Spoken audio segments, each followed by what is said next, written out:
Hello दोस्तों, एक बार फिर से आप लोगों का हमारे YouTube channel star online coaching में आप लोगों का बहुत बहुत स्वागत है।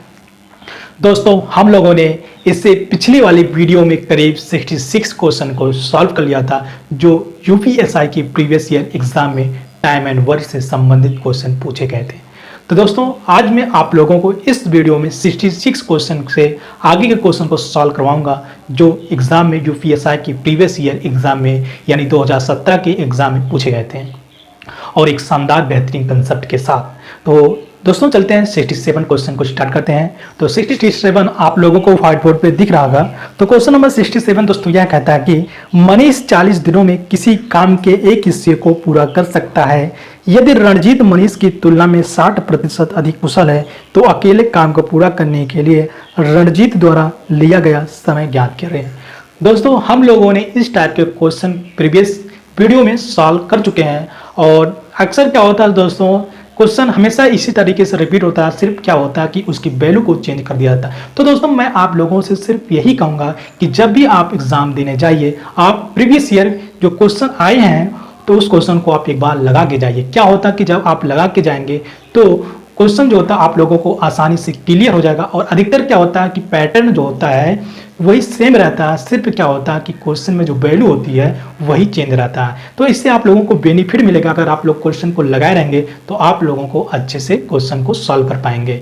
तो मैं आप लोगों से यही कहूँगा, आप लोग प्रीवियस ईयर वीडियो क्वेश्चन को एग्जाम में लगा के जाइएगा। तो दोस्तों, क्वेश्चन में चलते हैं, सॉल्व करते हैं। तो क्वेश्चन 67 कहता है कि मनीष 40 दिनों में किसी काम के एक हिस्सों को कर सकता है। तो मनीष जो होता है किसी काम के एक हिस्सों को 40 दिन में कर सकता है। फिर आगे कहता है कि यदि रणजीत मनीष की तुलना में 60% अधिक कुशल है, तो यहाँ से हमें पता चल जाएगा रणजीत और मनीष की कार्य क्षमता का रेशियो। तो यहाँ पे 60% है, इसका मतलब यह है 60/100। इसको हम सिंप्लीफाई करेंगे तो यह आ जाएगा 3/5। तो अब हम निकाल लेते हैं रणजीत मनीष की कार्य क्षमता का रेशियो। तो कैसे आएगा? तो हम मान लेते हैं कि मनीष की जो कार्य क्षमता वह 5 है। मनीष की जो कार्य क्षमता वह 5 है। तो मनीष की जो कार्य क्षमता है उसकी कार्य क्षमता से 60% अधिक कार्य क्षमता किसकी है? रणजीत की है। तो मनीष की कार्य क्षमता 5 है, तो 5 का आप 60% लेंगे तो यह 3 आएगा। तो 5 से 3 ज्यादा है रणजीत की कार्य क्षमता। तो 5 + 3 = 8 आ जाएगा। तो 8:5 यह आ जाएगा रणजीत और मनीष की कार्य क्षमता का रेशियो। अब आगे कहता है कि क्वेश्चन में अकेले काम को पूरा करने के लिए रणजीत द्वारा लिया गया समय ज्ञात करें। तो रणजीत जो होता है अकेले जब काम करेगा तो उस काम को कितना समय में समाप्त कर देगा, यही क्वेश्चन में हमें निकालना है। तो दोस्तों, अब हमें क्या करना है कि कुल काम को फाइंड आउट कर लेना है, क्योंकि कुल काम नहीं दिया है। तो कुल काम निकालना किस तरीके से है तो हम आप लोगों को बताता हूँ। तो कुल काम का जो होता है, ये आप लोग जानते हैं, कुल काम जो होता है वह कितना होता है? वह जितनी हमारी क्षमता होती है और जितना दिन तक हमने काम किया उसका जो होता है गुणा होता है, वो मल्टीपल होता है। यह कुल काम होता है। अब हम यहाँ से कुल काम को फाइंड आउट करेंगे। तो अब हम कुल फाइंड आउट कैसे कुल काम को करेंगे? तो हम देखेंगे यहाँ पे मनीष जो होता है काम को 40 दिन में दिया है। तो मनीष का जो है, मनीष की हम क्षमता लेंगे। मनीष की जो क्षमता कितना 5 है, 5, और मनीष जो होता है कितने दिन में काम करता है? वह 40 दिन में करता है। तो यह 5 × 40 कितना आ जाएगा? 200। 200 क्या आ जाएगा? कुल काम हो जाएगा। जिसका हमें क्षमता दिया, जिसका हमें दिन दिया होगा उसी का हम क्षमता लेंगे और क्षमता दिन को गुणा करेंगे तो हमें क्या हो जाएगा? कुल काम पता चल जाएगा। अब कुल काम हमें पता चल गया है, तो इस कुल काम को रणजीत जो होता है कितने दिन में समाप्त करेगा? तो इसकी क्षमता जो है रणजीत की 8 है और मनीष की 4 क्षमता जो 5 है। इस कार्य क्षमता का मतलब क्या होता है? 8 का मतलब क्या है? रणजीत की कार्य क्षमता 8, इसका मतलब क्या? इसका मतलब यह है कि रणजीत जो है एक दिन में 8 काम करता है। रणजीत जो है एक दिन में 8 काम करता है। तो 200 काम को कितने दिन में करेगा? तो आप क्या करेंगे? 200 को 8 से डिवाइड कर देंगे। ये तो आप जानते ही होंगे। तो इसको जब काटेंगे तो कितना आ जाएगा? 8 दूना 16, 4, 8 पंजे 40। तो यह आ जाएगा 25 दिन। इस क्वेश्चन का यही आंसर हो जाएगा। और इस क्वेश्चन का जो राइट ऑप्शन होगा, ऑप्शन ए, इस क्वेश्चन का जो होगा राइट हो जाएगा। तो दोस्तों आई होप आप लोगों को यह क्वेश्चन समझ में आ गया होगा। तो दोस्तों अब चलते हैं नेक्स्ट क्वेश्चन, क्वेश्चन नंबर 68 पे। नंबर 68 आप लोगों को व्हाइट बोर्ड पे दिख रहा होगा। तो क्वेश्चन नंबर 68 दोस्तों यह कहता है कि ए, बी और सी किसी काम के एक हिस्से को अलग अलग क्रमशः 12, 8, 24 दिनों में कर सकते हैं यदि वे काम के पूरा होने तक बारी बारी से काम करते हैं। पहले दिन बी, दूसरे दिन सी, तीसरे दिन ए, चौथे दिन भी। इसी तरह से काम को पूरा करने के लिए कितने दिनों की आवश्यकता है। तो यह क्वेश्चन बहुत ही इजी है और यह क्वेश्चन अल्टरनेट का है। तो इस टाइप के क्वेश्चन बहुत बार एग्जाम में पूछे जाते हैं। तो हम क्वेश्चन को सॉल्व करते हैं, किस तरीके से इस क्वेश्चन को सॉल्व करेंगे। तो कहता है कि ए, बी, सी किसी काम के एक हिस्से को 12, 8, 24 दिनों में करते हैं। मतलब ए जो होता है किसी काम को 12 दिन में कर सकता है, और बी जो होता है उसी काम को 8 दिन में कर सकता है, और फिर कहता है कि सी जो होता है उसी काम को 24 दिन में कर सकता है। तो हम क्या करेंगे, अब कुल काम पता कर लेंगे। कुल काम पता करने के लिए मैंने बताया था एलसीएम लेंगे। किसका एलसीएम लेंगे? 12, 8, 24 का एलसीएम लेंगे। तो 12, 8, 24 का जो एलसीएम आएगा वह आ जाएगा 24, 24 आ जाएगा। तो यह जो आया 24 क्या आ जाएगा? कुल काम आ जाएगा। कुल काम यानी टोटल वर्क। तो अब हम निकाल लेंगे ए का एक दिन का काम। तो ए का जो एक दिन का काम आ जाएगा वह 2 आ जाएगा, और बी का एक दिन का काम हो जाएगा 3 आ जाएगा, और सी का एक दिन का काम जो आ जाएगा 1 आ जाएगा। अब आगे कहता है कि पहले दिन जो काम करने के लिए बी आता है, दूसरे दिन सी आता है, तीसरे दिन ए आता है, इसी प्रकार से चलते रहते हैं। और 24 काम को कितने दिन में समाप्त करेंगे, यही क्वेश्चन में हमें पूछा है। तो पहला दिन जो आता है फर्स्ट डे बी आते हैं। तो बी पहले दिन बी आता है, तो पहले दिन बी कितना काम करेगा? तो पहले दिन जो बी है एक दिन में 3 काम करता है। तो पहले दिन बी जो होता है एक दिन में 3 काम करेगा। दूसरे दिन क्या आता है? सेकंड डे क्या होता है? सी आते हैं। तो सी जो होता है एक दिन में 1 काम करता है। तो दूसरे दिन सी जो अकेले कितना काम करेगा? एक दिन में 1 काम करेगा। फिर तीसरे दिन क्या होता है? थर्ड डे ए आते हैं। ए आते हैं, तो ए तीसरे दिन कितना काम करेंगे? तो हम जानते हैं कि ए जो होता है एक दिन में 2 काम करता है। तो तीसरे जो दिन है ए 2 काम करेगा। इस प्रकार से आगे कंटिन्यू चलते रहते हैं। फिर आगे कहते हैं कि चौथे दिन बी आता है, इसी प्रकार से चलता रहता है। तो हम निकाल लेंगे यह कितना है? 3 दिन का काम। तो 3 दिन में कितना काम हुआ? 3 दिन में जो काम होता है वह कितना हो गया? 3, 1, 4, 4, 2, 6 काम समाप्त हो गया। जबकि काम कितना करना है? 24 काम।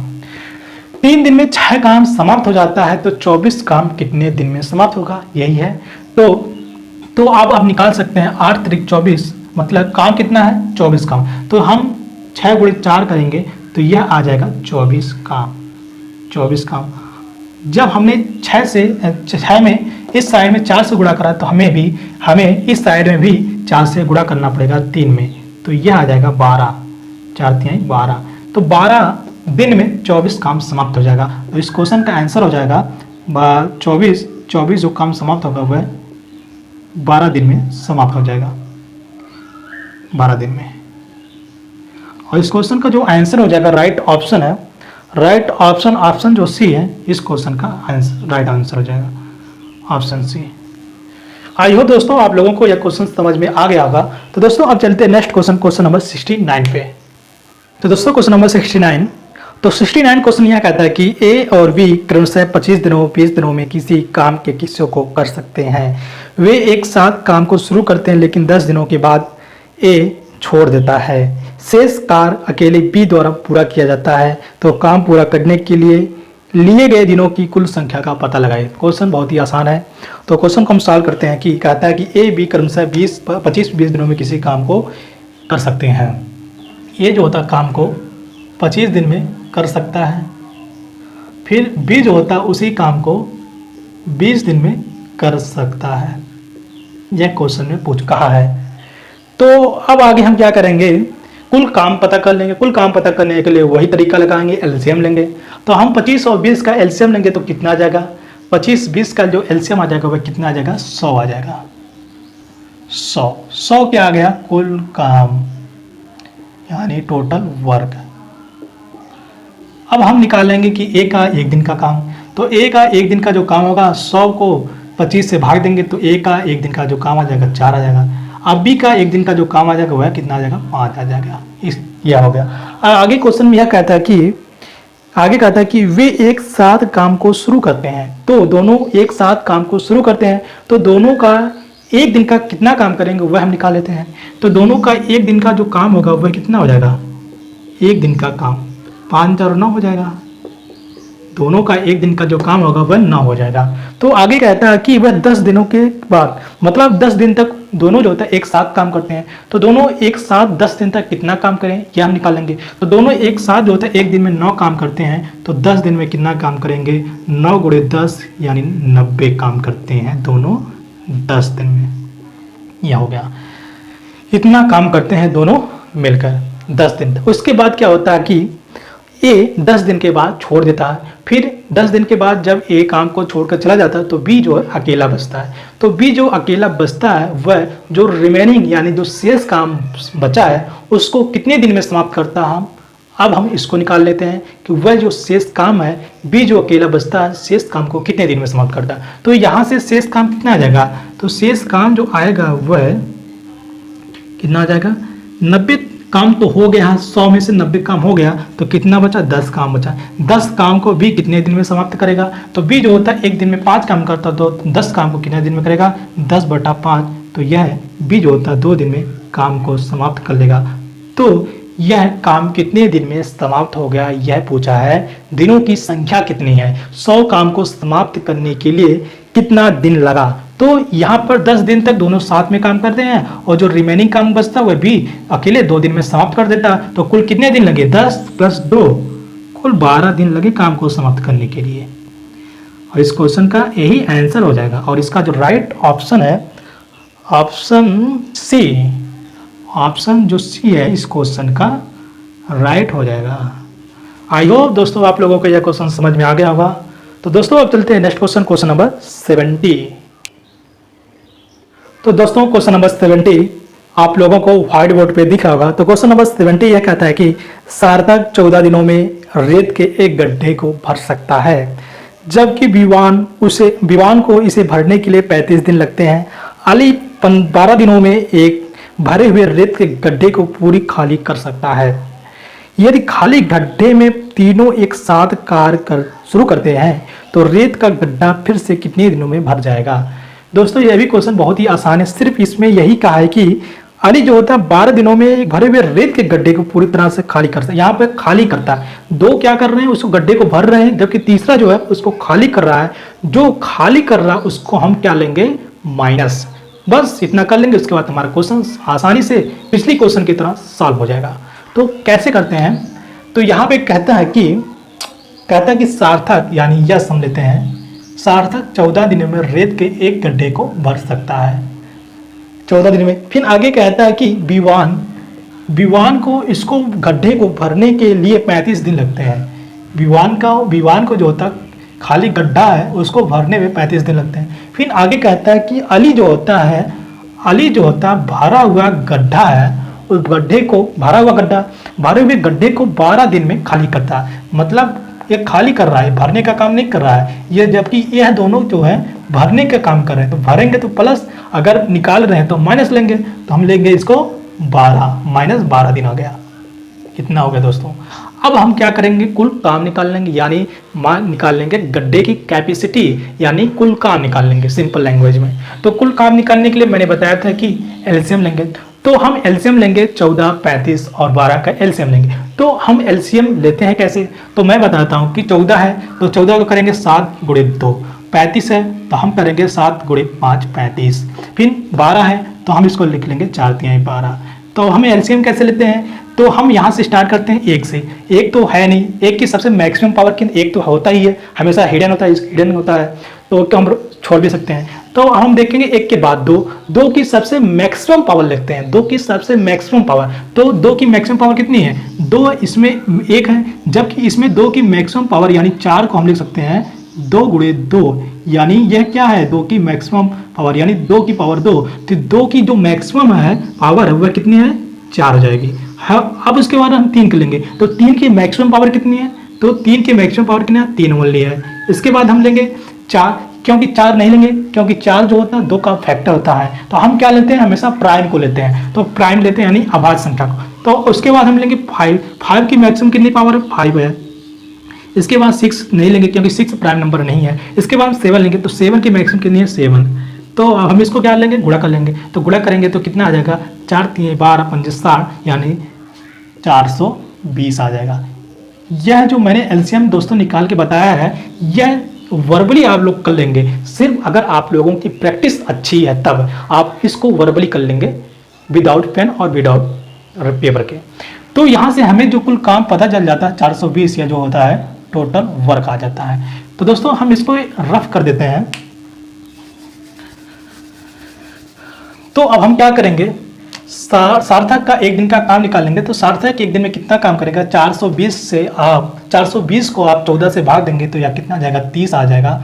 और विवान का एक दिन का जो काम आ जाएगा वह कितना आ जाएगा, वह आप 420 को 35 से भाग देंगे तो कितना आ जाएगा, वह 12 आ जाएगा। इसी प्रकार से अली का जो होता है एक दिन का जो काम आ जाएगा वह -35 आ जाएगा, क्योंकि यह माइनस है। माइनस इसलिए क्योंकि यह गड्ढे को खाली कर रहा है, जबकि यह दोनों गड्ढे को भर रहे थे, इसलिए मैंने इसको माइनस लिया है क्योंकि खाली करा।